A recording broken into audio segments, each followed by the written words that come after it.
नमस्कार, मैं हिमांशु मिश्रा और आप देख रहे हैं द इनसाइड स्टोरी। दिल्ली के मुख्यमंत्री अरविंद केजरीवाल को सुप्रीम कोर्ट की तरफ से बड़ी राहत मिली है।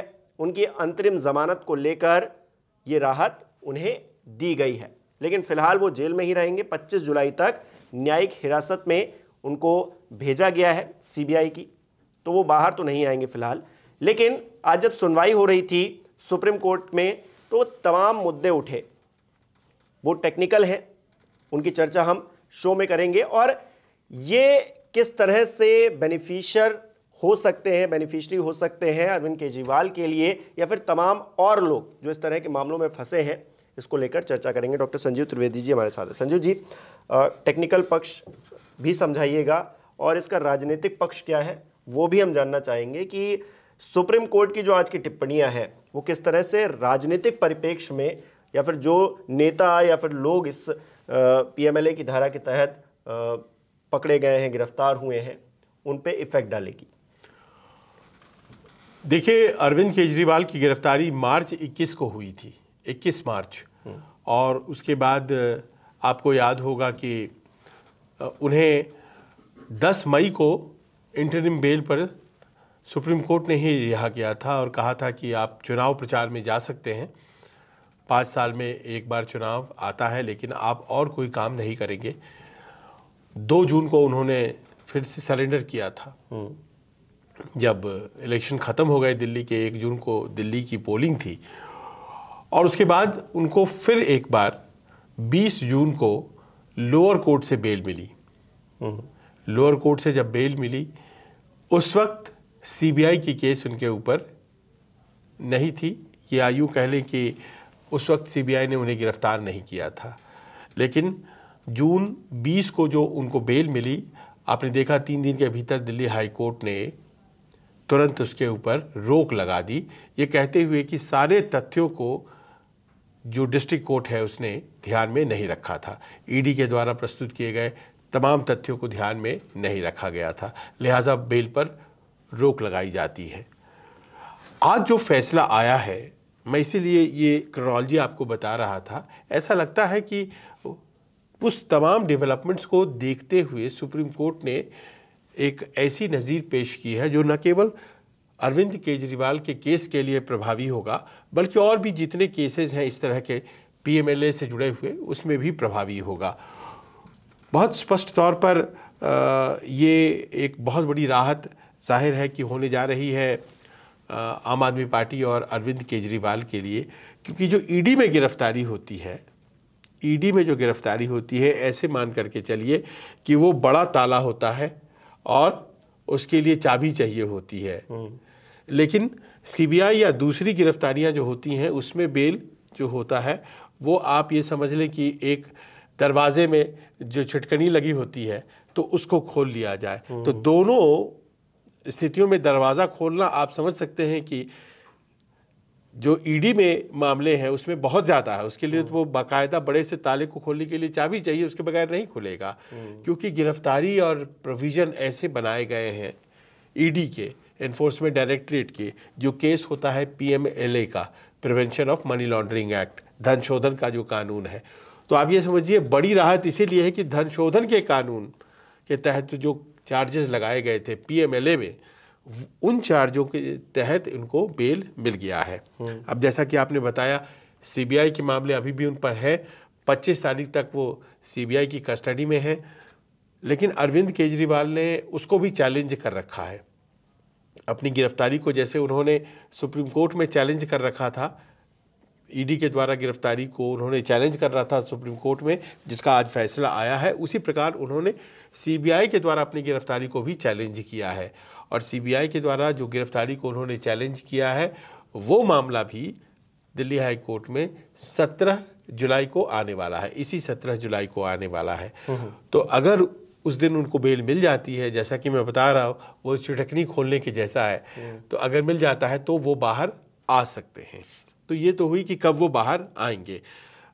ईडी ने बेल दे दिया है, लेकिन 25 जुलाई तक सीबीआई की कस्टडी है। लेकिन हमें गिरफ्तार सीबीआई के द्वारा क्यों किया गया, इस सवाल को उठाते हुए उन्होंने दिल्ली हाई कोर्ट में जो याचिका दायर की है, उस पर सुनवाई 17 तारीख को है, इसी 17 जुलाई को, यानी कि 5 दिन बाद। और उस दिन अगर उनको बेल हो जाती है तो ईडी में बेल हो ही चुकी, सीबीआई के द्वारा भी बेल हो जाएगा, तो फिर वो बाहर आ जाएंगे।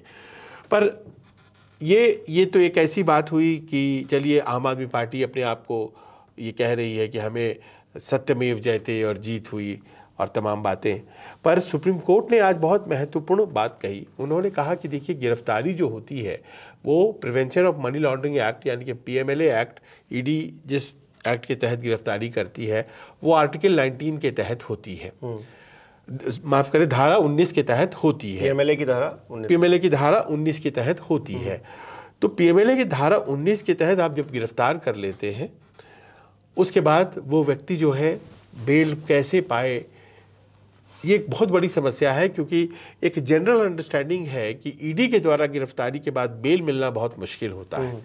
और ये हकीकत भी है। आप देख रहे हैं मनीष सिसोदिया को, आप देख रहे हैं तमाम दूसरे जो नेता गए हैं अंदर, तो बेल ही नहीं मिलती है, बहुत मुश्किल से बेल होता है।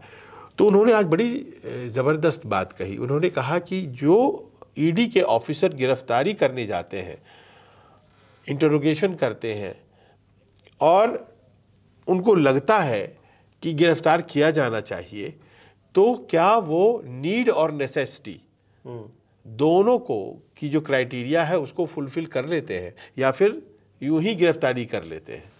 क्योंकि गिरफ्तारी बहुत बड़ी बात हो जाती है ईडी में। जो गिरफ्तारी है और बेल का न मिलना ही अपने आप में सज़ा बन जाता है। तो नीड और नेसेसिटी के सवाल को आज सुप्रीम कोर्ट ने उठाया है कि क्या नीड है इसकी, क्या इसकी ज़रूरत है, क्या अधिकारी ने अपने आप को संतुष्ट कर लिया है इस बात से कि इस गिरफ्तारी के लिए ज़रूरत भी है, इस गिरफ्तारी की नीड भी है। तो अगर मान लीजिए कि अगर नहीं है, तो आने वाले दिनों में कोर्ट पूछेगा आपसे कि जो नीड एंड नेसेसिटी का जो क्लॉज था वो आपने फुलफिल किया था या नहीं किया था।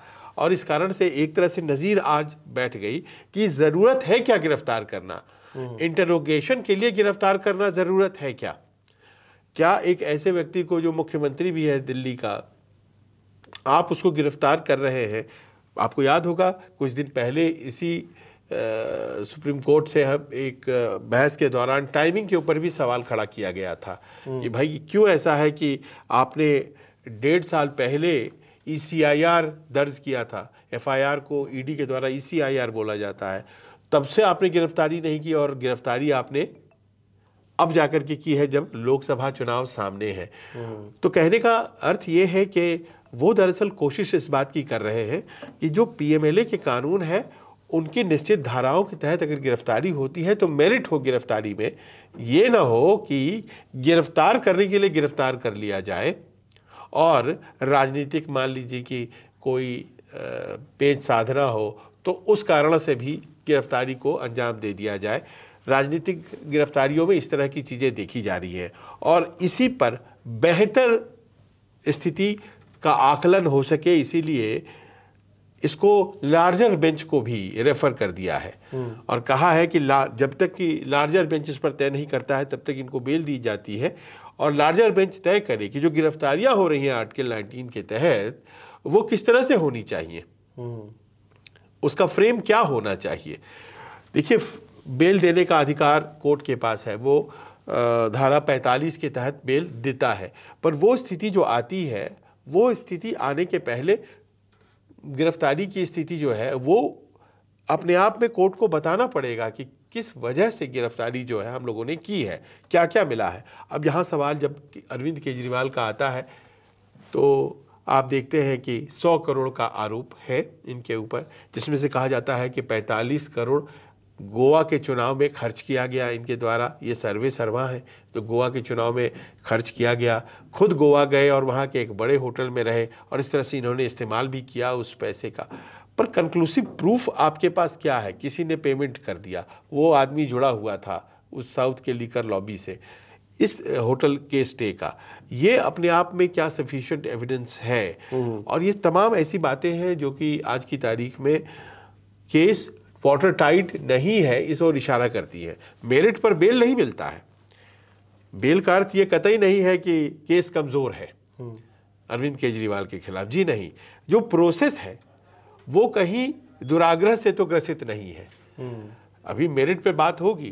तो इस सब बातों को ध्यान में रखते हुए आज की तारीख में जब ये सुप्रीम कोर्ट का फैसला आया है तो उसमें आपको ये बात भी ध्यान में रखनी पड़ेगी। कल ही एक किसी मामले में सुप्रीम कोर्ट ने ये कहा था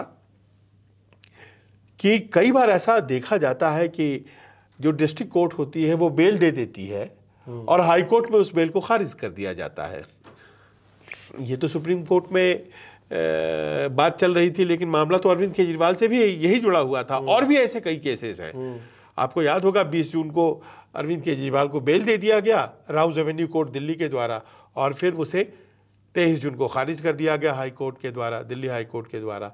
तो इस बार को लेकर के कल बड़ी अपनी एक नाराज़गी अपने ऑब्जर्वेशन में सुप्रीम कोर्ट ने जताई थी कि बेल को सज़ा की तरह नहीं देखा जाना चाहिए। बेल में मेरिट है तो दिया जा सकता है। और ये कह दिया गया कि डिस्ट्रिक्ट कोर्ट ने तो पढ़ा ही नहीं था।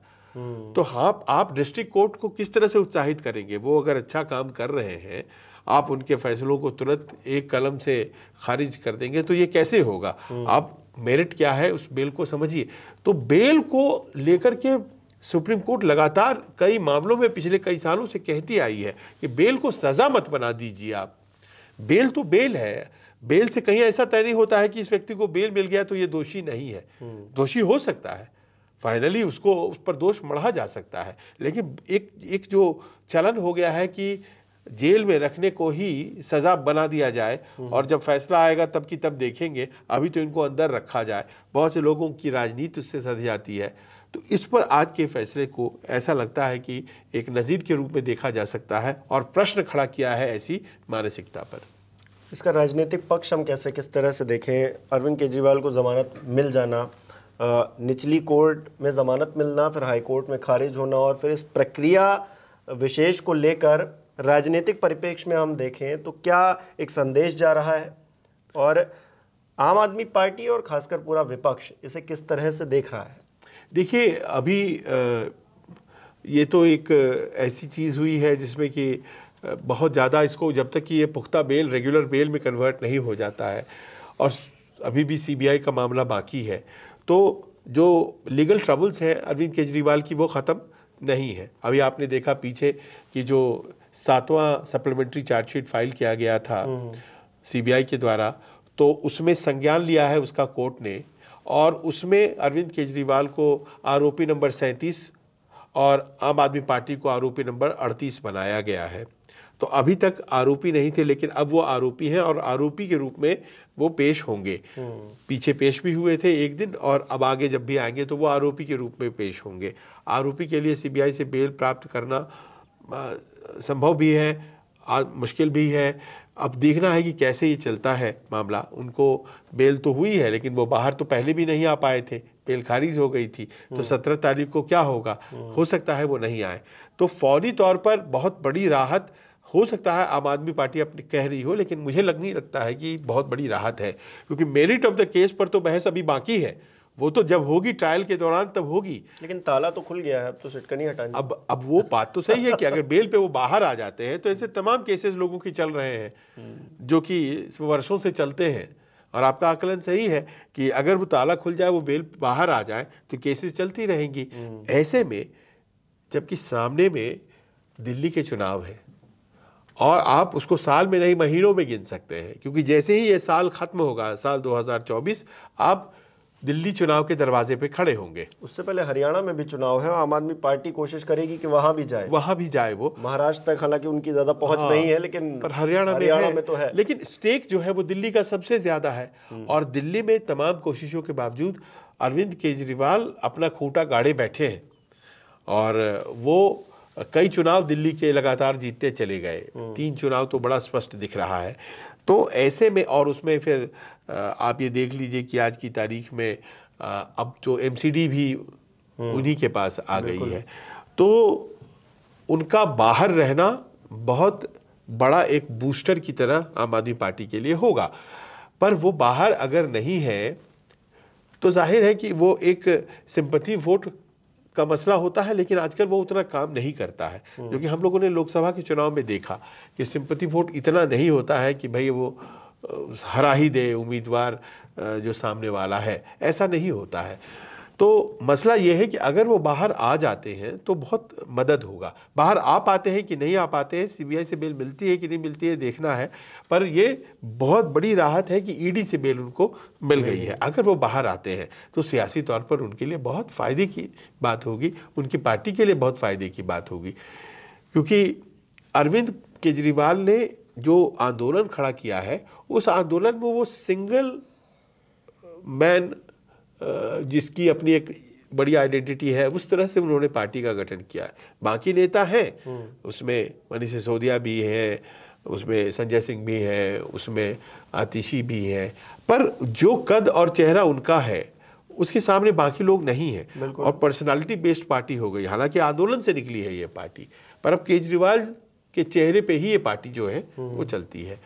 हमने देखा अभी जो लोकसभा चुनाव हुए तो उसमें कांग्रेस के साथ लड़ने का, भले ही 7 सीटों पर नुकसान हो गया, हार गए, पर फायदा भी हुआ कि जो हार का मार्जिन था वो बड़ा छोटा था। फर्ज करें कि जो दिल्ली की सीट, नई दिल्ली की सीट है जिस पर बांसुरी स्वराज ने जीत दर्ज की है और सोमनाथ भारती को हराया उन्होंने, तो वो मात्र 70,000 से जीती गई। साउथ दिल्ली की सीट पर राघव चड्ढा 2019 में लड़े थे और वो 4 लाख से हारे थे। इस बार वो हार की मार्जिन 1 लाख कुछ हजार वोट ही रहा। तो एक नया समीकरण भी तैयार हो रहा है। उस समीकरण में जिसमें कांग्रेस के साथ सहमति के साथ आगे बढ़ने की बात है, क्या वो स्थिति विधानसभा में भी आएगी? अभी तो फिलहाल कह दिया गया है कि नहीं आएगी, लेकिन अगर मान लीजिए ये जो कानूनी पचड़े हैं ये मजबूर कर देते हैं तो फिर संभव है कि ये पार्टियां दोनों साथ आ जाएं।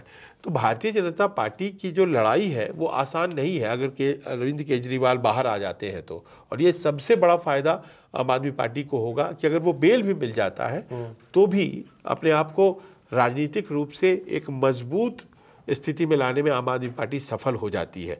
अगर फर्ज करें कि वो अंदर ही रह जाते हैं, जो कि भी संभव है, आप मनीष सिसोदिया के केस को देख लीजिए, हालांकि उनको ईडी से बेल नहीं मिली है, तो लंबा इनकार्सरेशन हो सकता है, जेल हो सकता है, लेकिन अगर वो अंदर रह जाते हैं तो एक आप समझ लीजिए कि एक कन्फ्यूजन की स्थिति रहेगी, क्योंकि उनके कद का, उनके चेहरे का व्यक्ति आम आदमी पार्टी के पास कोई है नहीं। बिल्कुल। तो जाहिर है कि सियासी तौर पर उनका बाहर आना बहुत ही मददगार होगा। और आम आदमी पार्टी दिल्ली शहर में ऑपरेट करती है जहाँ पर लिटरेसी लेवल थोड़ा हाई है, तो ऐसे में अपनी बातों को पहुँचाने में बड़े आराम से सक्सेसफुल हो जाते हैं आम आदमी पार्टी वाले। और अगर वो बाहर आते हैं तो ये एक बहुत बड़ी जीत बता करके अपने वोटर्स को कंसोलिडेट करना और उनको अपने लिए वोट करने के लिए फिर से तैयार करना बहुत आसान हो जाएगा उनके लिए। लिहाजा ये जो 17 तारीख की तारीख है ये बहुत ही महत्वपूर्ण है, जिसमें कि सीबीआई के कोर्ट में तय होगा कि अरविंद केजरीवाल को बेल मिलता है या नहीं मिलता है। चलिए 5 ही दिन बचे हैं, अब देखते हैं क्या होता है। फिलहाल एक मामले में जमानत मिल गई है। ईडी का जो ताला संजीव जी अभी बता रहे थे वो खुल गया है, लेकिन अभी सिटकनी खुलना बाकी है सीबीआई की। तो क्या वो खुल पाएगी या नहीं खुल पाएगी, आने वाले वक्त में देखेंगे। आपको सारी अपडेट न्यूज़ 24 पर मिलती रहेगी। आपको इस मामले से जुड़ी कोई राय देनी है, सुझाव देना है तो हमें कमेंट करके ज़रूर बताएं। बहुत बहुत शुक्रिया।